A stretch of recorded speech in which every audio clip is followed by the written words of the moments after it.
Ce matin, j'aurais dû être heureuse parce que j'ai appris qu'on avait fait un malade virtuel. C'est super, non? Ça veut dire qu'il n'y aura plus des cobayes animaux à terme, ni des gens qui sont payés pour essayer des nouveaux médicaments. Fabuleux. Et puis tout d'un coup, j'ai été triste. Mais triste, vous ne pouvez pas vous imaginer. Je me suis dit, voilà un pas de plus.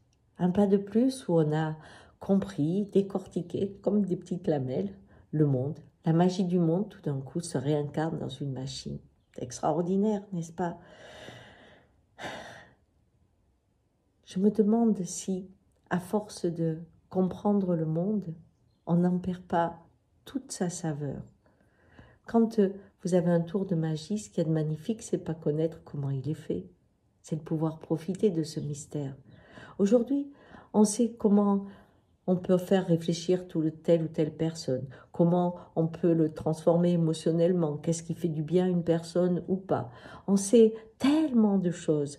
On sait ce qu'il faut pour avoir un air qui est pur, on sait ce qu'il faut pour avoir une terre vivante. On sait, on sait, on sait. Et pourtant, le résultat, c'est qu'on ne fait rien avec ce qu'on sait. Depuis des dizaines d'années, on sait par exemple que dans un monde fini, on ne peut pas avoir une production infinie, mais on continue, pareil. Donc, on va avoir un savoir incroyable dans un monde qui ne peut plus vivre. C'est quand même étonnant de savoir ce qui rend heureux quelqu'un et de ne pas mettre en place l'environnement qui pourrait développer ça.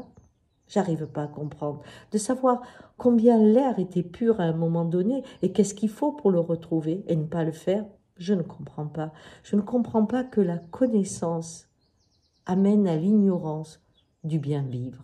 Et c'est ça ma question aujourd'hui. Comment est-ce possible? Car normalement, le sens du monde, c'est le bien vivre, non?